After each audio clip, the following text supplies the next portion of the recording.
नमस्कार, मराठी गडवामध्ये आपलं मनपूर्वक स्वागत। आज आपण बनवणार आहोत बाजरीची पापडी। त्यासाठी इथे अर्धा वाटी गूळ घेतला आहे। गूळला सुरीच्या मदतीने बारीक करून घेतला आहे। त्याला भिजवून घेऊया। अर्धा वाटी गूळ आहे तर अर्धा वाटी पाणी टाकूया व याला चांगलं भिजू देऊया। एकदा मिक्स करून साईडला ठेवूया।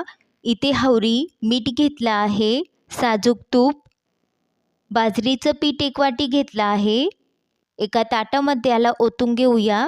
त्याचप्रमाणे अर्धी वाटी गव्हाचं पीठ घेतलं आहे, यालाही यामध्ये टाकून घेऊया। यामध्ये टाकूया 2 ते 2.5 चमचे हवरी, थोडंसं चवीपुरतं मीठ टाकत आहे, अर्धा चमचा साजूक तूप टाकूया।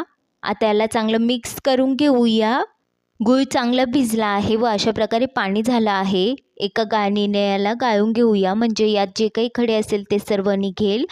आता पापडीसाठी पीठ मळून घेऊया। तर यामध्ये थोडं थोडं करून गुळाचं पाणी टाकायचं आहे व चांगलं मऊ पीठ मळून घ्यायचं आहे। तर अशा प्रकारे याला चांगलं मिक्स करून याचं पीठ मळून घ्यायचं आहे। गुळाचं पाणी कमी पडलं असेल तर तुम्ही इथे थोडंसं साधं पाणी घेऊ शकता। तर अशा प्रकारे चांगलं पीठ मळून घेतलं आहे मी। हे पीठ जास्त घट्ट किंवा पातळ नाही मळायचं आहे, मध्यम आणि मऊ अशा प्रकारे याला मळून घ्यायचं आहे।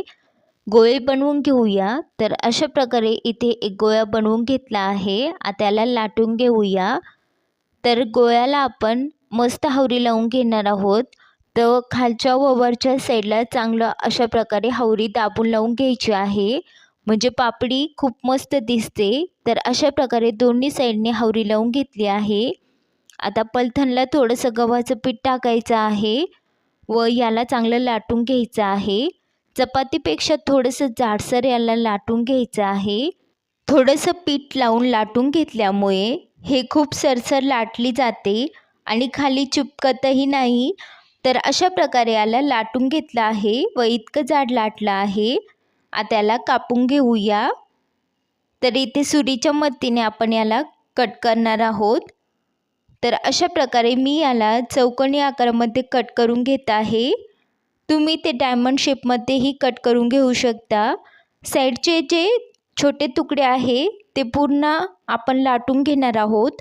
तर अशा प्रकारे याला कट करून घेऊया। मी याला सुरीच्या मदतीने चौकोनी आकारामध्ये कट करून घेत आहे।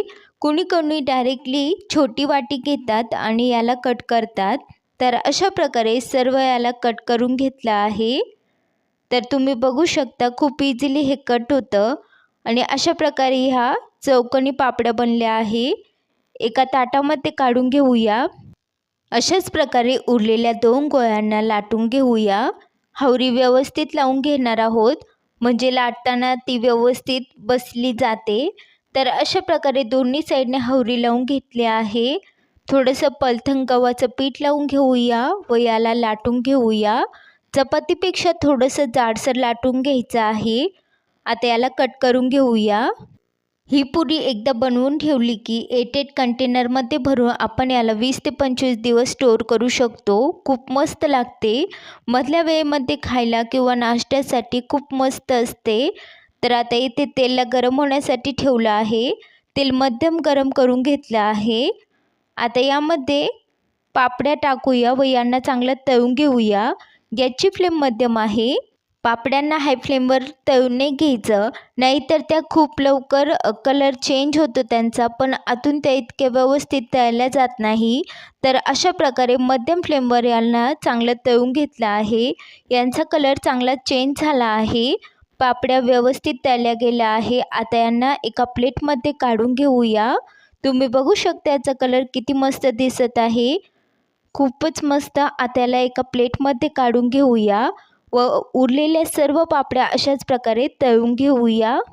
ह्या पापड्या एकदा बनवून ठेवल्या की येता जाता आपण यांना कधीही खाऊ शकतो। खूप मस्त लागतात, लहान असो की मोठे सर्वांना खूप आवडतात ह्या पापड्या।